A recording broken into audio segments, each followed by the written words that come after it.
The doorbell rang just as my hired father raised his glass for the Easter toast. I froze, my heart hammering against my ribs. Nobody was supposed to visit today. Not when I had 5 actors pretending to be my dead parents and siblings.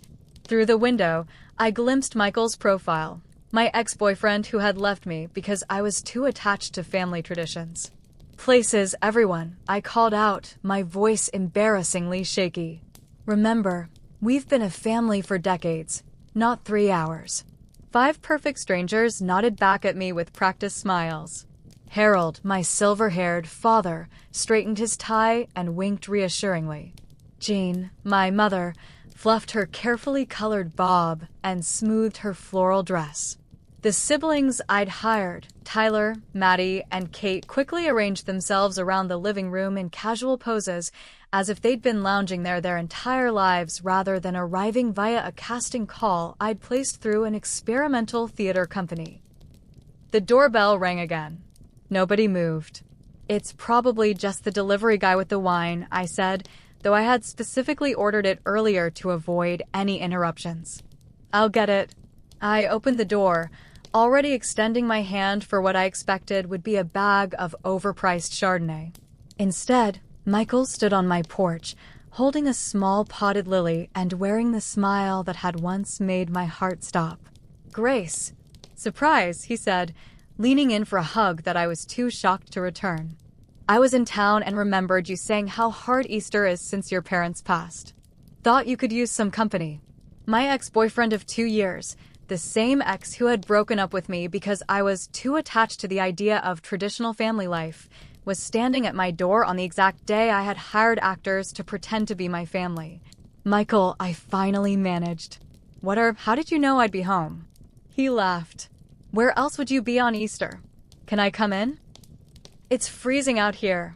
Before I could formulate an excuse, a voice called from behind me. Gracie, who's at the door, sweetheart? Harold appeared at my shoulder, playing the protective dad role so convincingly I almost believed it myself. Oh, company? Michael's eyebrows shot up. I'm sorry, I didn't realize you had guests. Family, Harold corrected with warm authority, extending his hand. Harold Thompson, Grace's father. And you are? Michael Donovan, he replied, looking completely disoriented. Grace's friend. I just thought, she usually spends holidays alone since my parents died in that car accident 5 years ago. The accident that was real, unlike everything else about this moment. Oh, we couldn't let that continue, Harold laughed, putting a fatherly arm around my shoulders. Annual tradition now, flying in from Denver. The whole crew's here. I stood paralyzed as Michael processed this information, looking past us to where Jean was now approaching with a curious smile. Is this a friend of yours, Gracie? She asked, her voice warm with maternal interest. I should have ended it right there. Should have said these were actors I'd hired because I was pathetically lonely. Should have admitted that I couldn't face another holiday with delivery food and Netflix asking if I was still watching.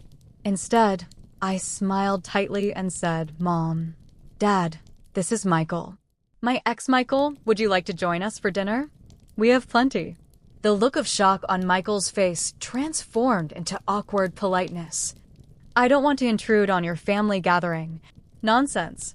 Jean exclaimed with perfect motherly insistence. Any friend of Grace's is welcome.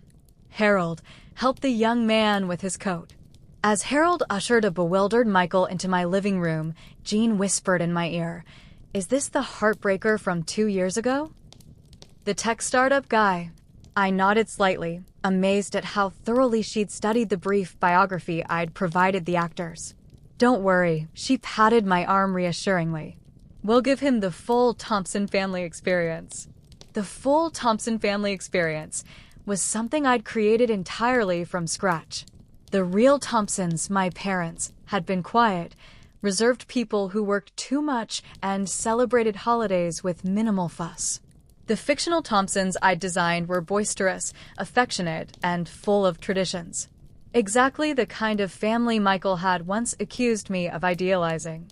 5 minutes later, Michael was seated on my couch, being offered homemade appetizers by my sister Maddie while brother Tyler interrogated him about his job. Kate, playing my youngest sister, sat cross-legged on the floor, pretending to remember embarrassing stories from my childhood. Remember when Grace insisted on the Easter egg hunt even though it was pouring rain? Kate laughed. Mom was so mad when we tracked mud through the entire house. I wasn't mad, just concerned about the carpet, Jean corrected with a smile, perfectly hitting the note of maternal revisionist history. I watched in horror and fascination as they constructed an entire fictional past for me, with inside jokes and family traditions I'd never experienced. Worse, they were good at it. So good that within 30 minutes, Michael looked completely convinced.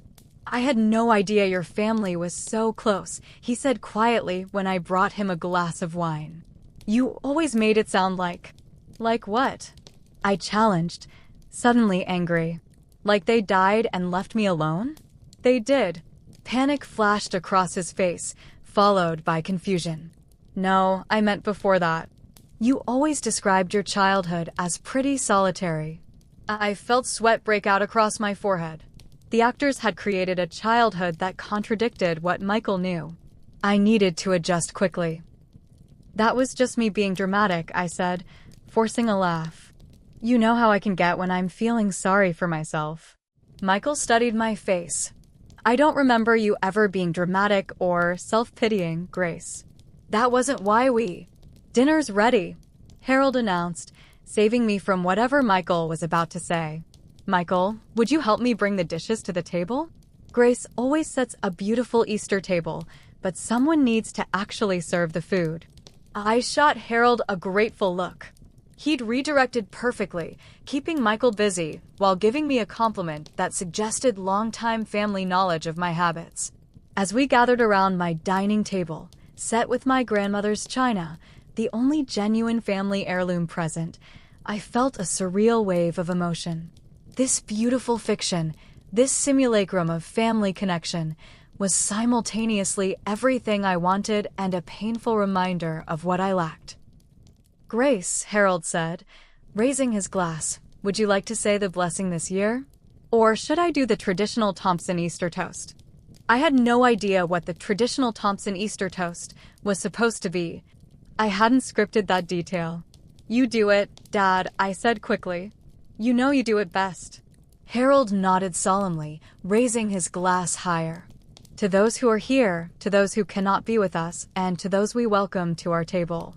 May we remember that family is not just about blood, but about who chooses to stay when times are difficult. Happy Easter. Everyone raised their glasses, but I couldn't move. Harold's improvised toast had hit too close to home. Michael had not stayed when times were difficult. He'd left precisely when I'd needed someone most. Happy Easter, Michael echoed, his eyes fixed on me with an expression I couldn't read. Dinner progressed with the skilled actors maintaining a perfect balance of family dynamics. Mild bickering between siblings, parental interventions, shared memories, and gentle teasing. Jean asked Michael detailed questions about his life since our breakup, skillfully extracting information while giving nothing suspicious away. And you're not seeing anyone now, she asked with the perfect blend of casual interest and maternal probing. Mom, I protested, playing my part. It's fine, Michael said, smiling awkwardly. No, not currently. Work keeps me pretty busy. Same excuse as always, Tyler remarked with brotherly familiarity, though he'd never met Michael before today. Some things never change, Maddie agreed, reaching across to refill Michael's wine glass. I watched as Michael relaxed into the warm attention of my rented family, asking them questions about their lives that they answered with the detailed backstories I'd provided. Harold was a retired engineer, Jean a former elementary school teacher. Tyler worked in finance in Chicago, Maddie was a pediatrician in Boston, and Kate was finishing her master's degree in Seattle. All lives I had carefully crafted to be impressive but believable, successful but not intimidating. The perfect American family that had never existed. As we finished the main course, Jean stood up. Who's ready for dessert? I made Grace's favorite lemon cake. I froze. I hadn't mentioned any favorite cake in my instructions. I didn't even particularly like lemon cake. Actually, Michael said, I remember Grace saying she doesn't like citrus desserts. She always ordered chocolate at restaurants. The room went silent.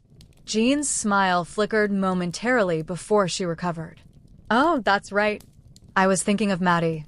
Pregnancy brain, even after 30 years. She laughed, too loudly. Grace loves chocolate. Always has. Pregnancy brain? Michael looked confused. But Kate is your youngest, right? And she must be at least 25. Another silence fell. I could see the actors recalculating, trying to figure out how to correct the mistake. Jean means she still blames pregnancy for her bad memory, Harold interjected smoothly. It's a family joke. Right, dear? Right, Jean agreed quickly. Old family joke. Kate, help me bring out the dessert plates. As they disappeared into the kitchen, Michael leaned closer to me. Your mom seems great, but not quite how you described her. I thought you said she was more reserved. People change, I said desperately. After Dad's heart scare last year, she's been more expressive. Carpe diem and all that. Heart scare. Michael looked concerned. Is everything okay? Fine now, Harold answered before I could, having apparently overheard. Just needed to adjust the diet and exercise more. Mortality has a way of reshuffling priorities. I shot him a grateful look. These actors were earning every penny. As Kate and Jean returned with a chocolate cake I'd actually purchased from my favorite bakery, I began to relax slightly. We'd navigated the first major inconsistency. Maybe we could pull this off after all. Then my phone rang. I glanced at the screen and nearly choked. It was the theater company director, probably calling to check that everything was going well with my experience. Sorry, I need to take this, I said, standing abruptly. Work emergency. I hurried to my bedroom and answered in a whisper. Now is really not a good time. Miss Thompson? Just checking that our actors arrived and everything is proceeding satisfactorily, the director said cheerfully. Yes, fine, but there's been a complication. My ex-boyfriend showed up unexpectedly, and he thinks they're my real family. A pause. That wasn't part of the scenario we discussed. I know that, I hissed. But they're all playing along brilliantly.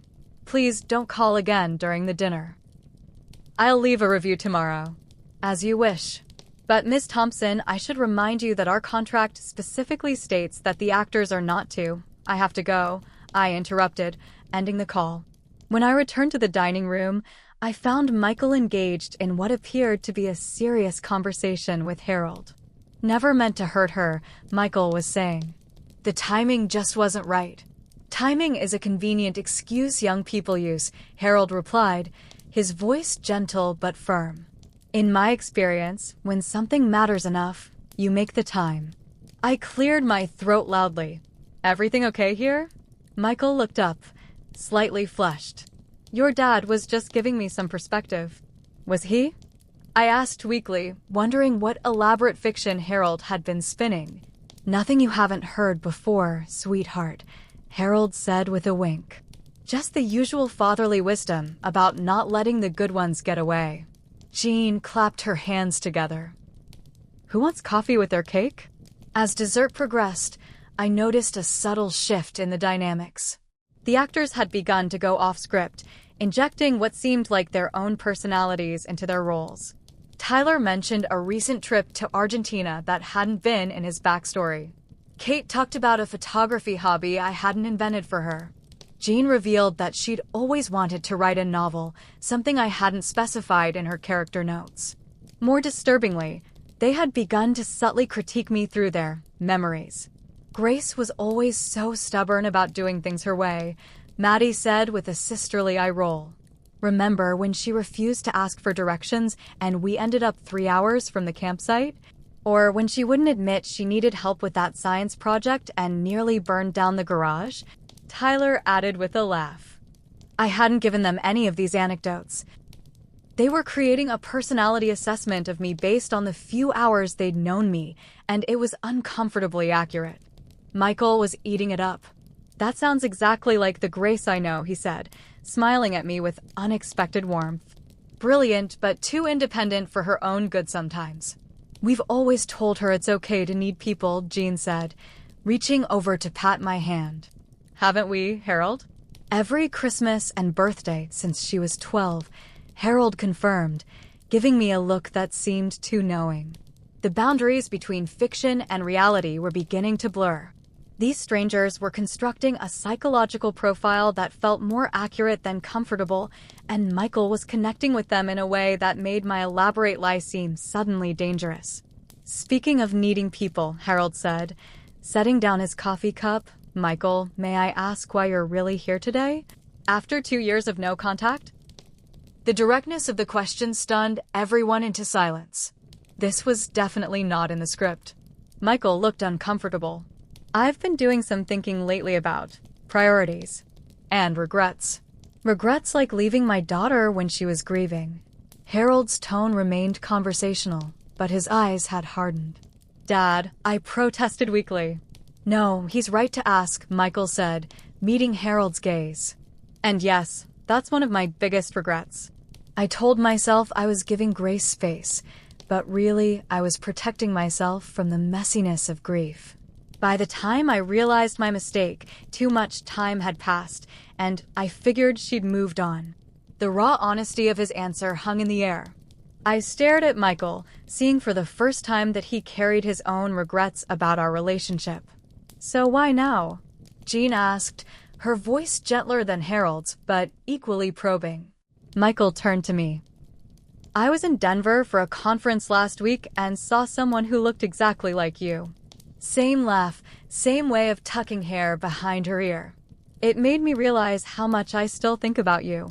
When I found myself in Chicago for Easter weekend, it felt like maybe it was time to at least apologize. Denver, where my fictional family supposedly lived. The coincidence was too perfect, too cruel. "Well," Harold said after a long moment, "at least you have the courage to face her in person." Unlike Grace's last boyfriend, Kate added with a conspiratorial look at Michael, the one who broke up via text while she was at our aunt's funeral. I stared at her in horror. I had never told the actors about Connor, who had indeed ended our brief relationship with a text while I was at my aunt's service. How could Kate possibly know that? "Unless—" "I never told you about Connor," I said slowly. Kate's eyes widened slightly. "Sure you did. Last Christmas, remember? You had too much eggnog and told us the whole story." "No," I said, standing up. "I didn't. Because last Christmas, I was alone in this apartment watching Die Hard and eating Chinese takeout. Because you're not my family.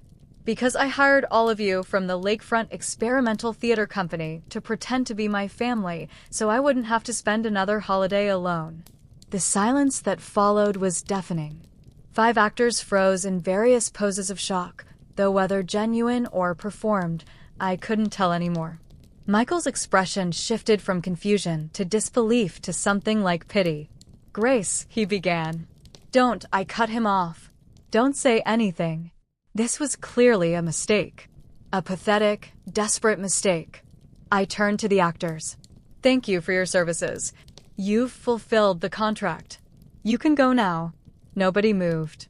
"Did you hear me?" I said, my voice rising. "The show's over. You can stop pretending to care about me." Harold stood up slowly. "Grace, I think perhaps—" "No," I interrupted. "No more improvised wisdom, no more fictional memories. Just go." Michael stood as well. "Grace, we should talk." "Why?" I demanded, rounding on him. "So you can tell me how crazy and unstable I am? How this proves you were right to leave." "Save it." "I don't need your analysis." "That's not what I was going to say," Michael protested. "It doesn't matter what you were going to say," I snapped. "You left. They're not real. This whole night has been a lie, and I'm done pretending." I walked to the front door and held it open. "Please, everyone just leave." Slowly, awkwardly, the actors gathered their belongings. Harold approached me last. For what it's worth, he said quietly, you deserved better than what life handed you. And you deserve better than hiding behind fiction, no matter how convincing.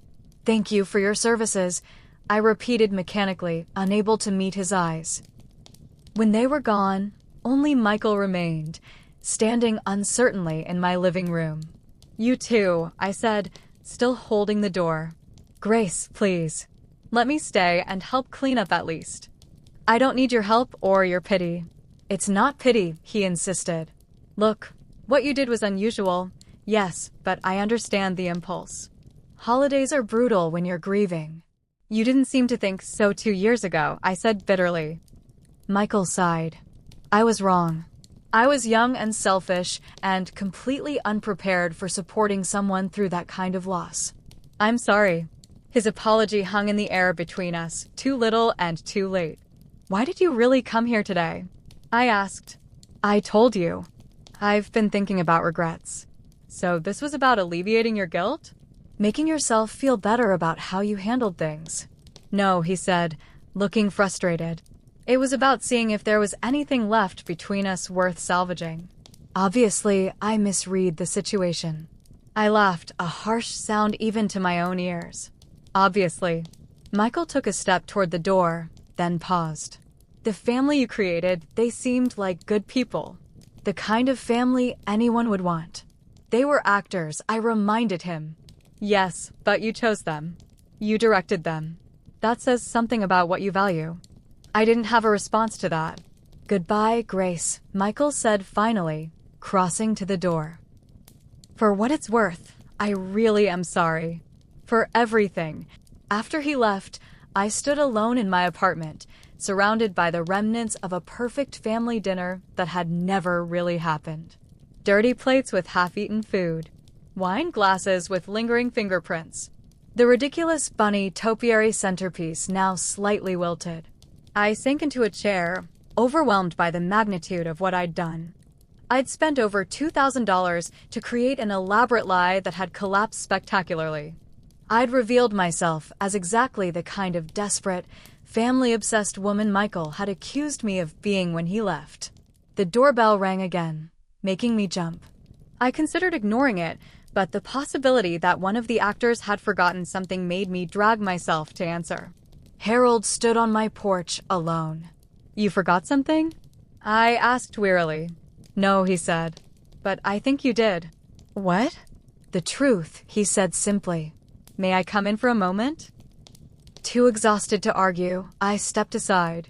Harold entered and sat on my couch, looking suddenly older without the enthusiasm of his performance. My real name is Edward, he said. I've been acting for 42 years, mostly theater, some commercials. Never made it big, but I've had a good career. Why are you telling me this? Because I want you to understand something important, he said. What happened tonight wasn't just a performance for me. Or for any of us, I suspect.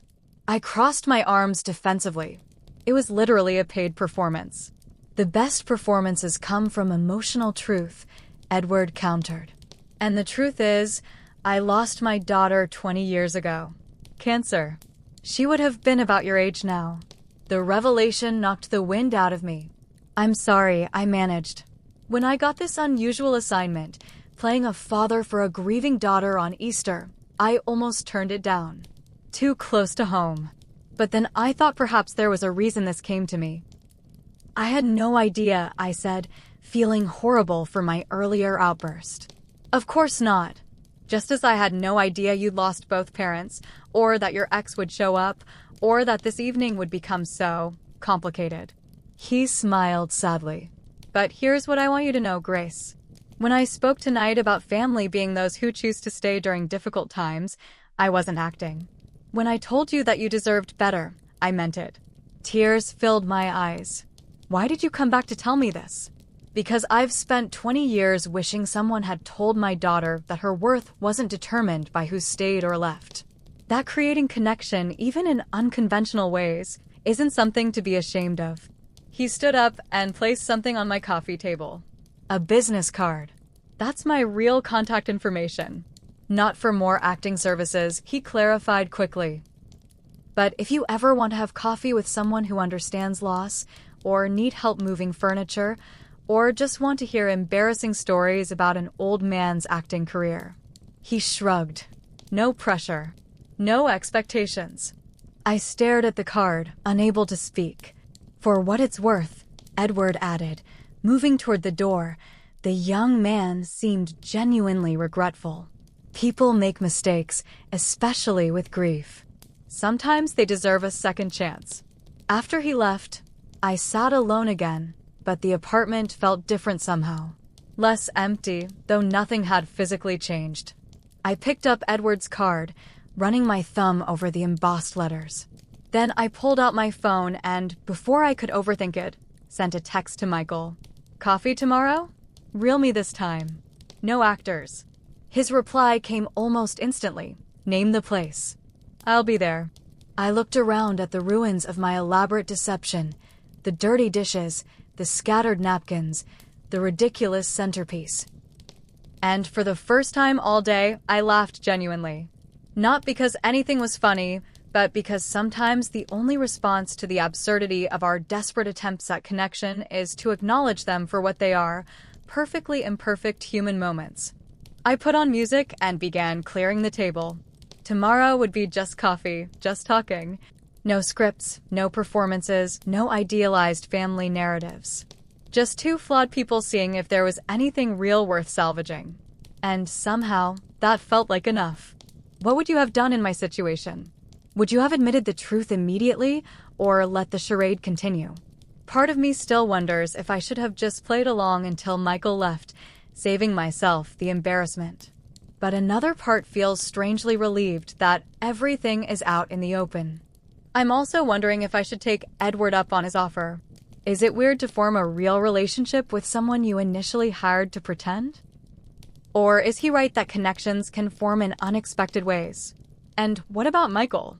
Should I really give him a second chance after how he left when I needed support most? Is regret enough reason to try again? Let me know your thoughts in the comments below. Have you ever gone to extreme lengths to avoid being alone on a holiday? Or created a fiction that spiraled out of control? Sometimes I think we're all just improvising our way through life, creating stories about who we are and what we need. Maybe the trick is finding people who'll improvise alongside us, even when the script falls apart.